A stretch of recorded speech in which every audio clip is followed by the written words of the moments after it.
meron pong umuugong na may kudeta daw po laban kay SP Soto. May nagsasabi rin po galing daw po sa Duterte Block yung move na to. Your comments po. Hindi ko naman alam yan. SP Soto, may suspetsa na kami na inedit yung affidavit ng Diskaya. How can the Senate President say this? What is his basis for doing this? This is a serious charge. Sino po ang nag-edit? Ako po ba pinatutungkulan niya? Sir, since malinaw at matibay po pala yung sandigan kung bakit nyo ginawa ito, would you seek audience with Senator Ping as the new Blue Ribbon Chair para po makiusap or paliwanag sa kanya ba't kailangan maging state witness yung Discayas? Alam ko po, alam niya ang tuntunin ng ating mga batas. Iyon po ay sinasaalang-alang ng batas. Hindi po ako naniniwala na hindi nila alam. Babasahin lang po nila yung Republic Act 6981. Nandun po yung mga provision. Sino-sino pwedeng mag-apply. Ang requirements po, sila po ba ay covered ng mga requirements? Sila po ba ay pasok do sa mga requirements? Alam po nila kung papasok o hindi. Hindi ko na kailangang makipag-usap. Kung kinakailangan, bakit hindi? Ngunit, baka mamaya sinasabi nila, may pinagtatanggol na naman ako. Ang dapat po niyong mapansin ay ganito. Bakit po nila ginadjudge yung sworn statement? Wala pong sino sa amin ang pwedeng mag-judge. Not even the Senate President. Ako nga, pwede akong magsabi na baka siya yung may pagkukulang, ba't niya ginadjudge? Sapagkat alam ko yung mga Diskaya, kalaban ng pamangkin niya sa politika. Meron akong babanggitin sa inyo na mga ibang pangungusap na ginawa niya na kailangan po nating linawin din. Kaya ito ang dahilan kung bakit ko kayo pinatawag sa isang press con. Ito po mula sa ANC Head Start. Interview ni Ms. Karen Davila about the Blue Ribbon Chairman being a lawyer. Sabi po ni Senate President Soto, there is no such thing as a rule, dapat abogado yon. Abogado ka nga, di ka naman magaling mag-imbestiga, di ba? Chuckles, nakalagay. So useless. Unang-una po ako, wala akong in-insinuate na dapat ang chairman ay abogado. Ito lang ang in-insinuate noong isang babaeng hanggang ngayon hindi makamove on kung bakit ako nanalong senador. Alam na po ninyo yun. Pinipilit po ba nila sinabi ko ito? Hindi ko po sinabi ito. Pero sila nga po ang may pasaring rito eh.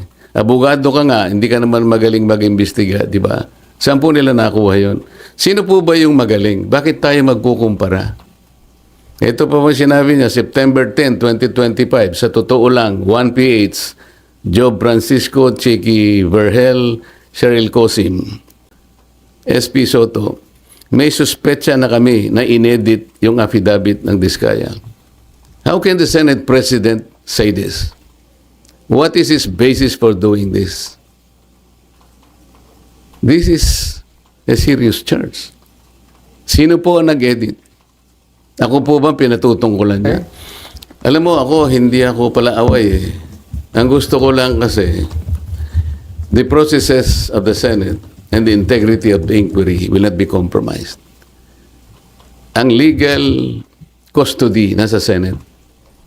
Ang kondisyon na binigay ng Senate President, ibalik sa Senado.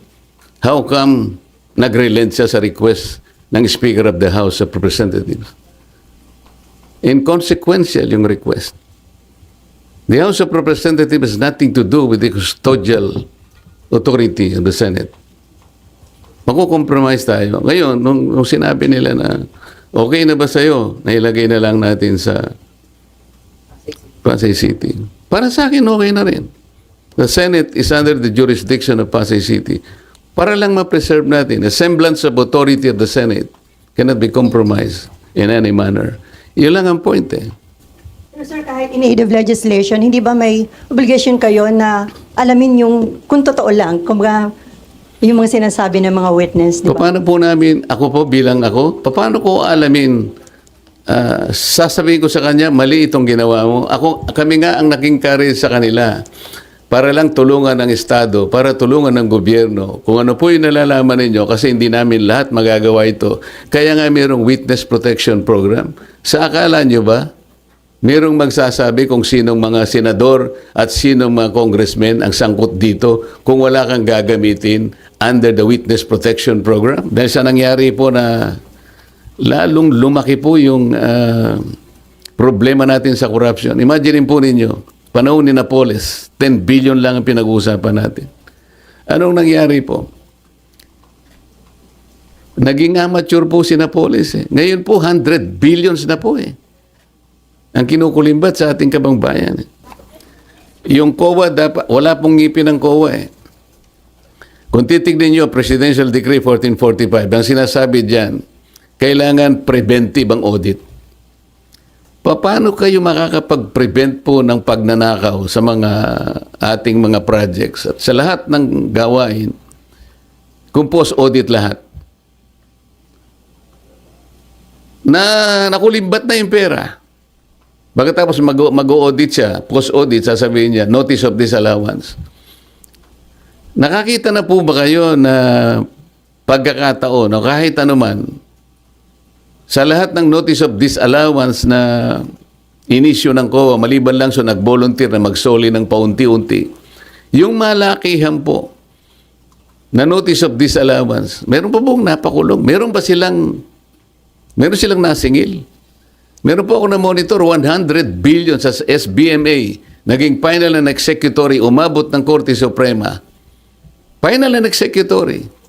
Hindi pa po nakolekta ng COA hanggang ngayon. Walang kang ngipin-ngipin. Ito po yung gusto naming gawin lahat. I-abolish po natin yung River Basin Control Office. Ito po ay parkingan po ng mga pinoplot na mga opisyales na wala namang ginagawa. Isip-isipin po ninyo, 2006 nagawa itong opisinang ito under the DNR. Siya ang dapat mag-integrate ng ating 18 existing river basins in this country. Wala silang nagawa kahit isa. Puro pangwawaldas lang ng sweldo. Nagsusweldo na walang ginagawa. Ito po yung gusto namin gawin.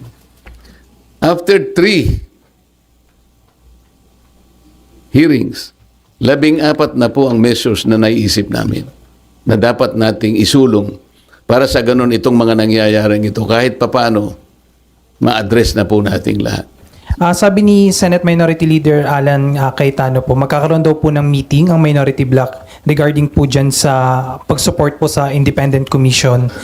At sabi po ni Senator Alan, susuportahan lang daw po yun kung, wait lang, yung mga tinalagang miyembro ay malaya sa impluensya ng politika at malalaking negosyo. Kayo po, Sen, would you support the creation po ng Independent Commission for Infrastructure po?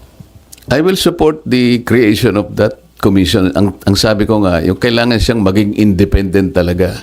Kagaya ng ipinahayag ni Minority Leader Alan Cayetano, tama lang talaga na makita talagang independent sila para maging malinaw, katanggap-tanggap yung resulta ng kanilang investigation. Otherwise, malalagay na naman tayo dun sa kalagayan na ipagkikibit-balikat lang sapagkat napolitika na naman tayo. Tanong mo. Nakausap niyo na po si Senator Lacson about it.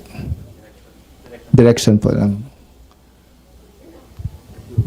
Kailangan ba kaming mag-usap? Kasi sila nga yung nagsasabi na mali daw ang direction ko.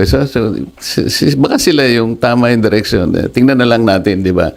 Hindi ko kasi alam kung bakit sinabi ni SP Soto na tingin namin mali yung direction. Marami raw dissatisfied sa mga kasama namin.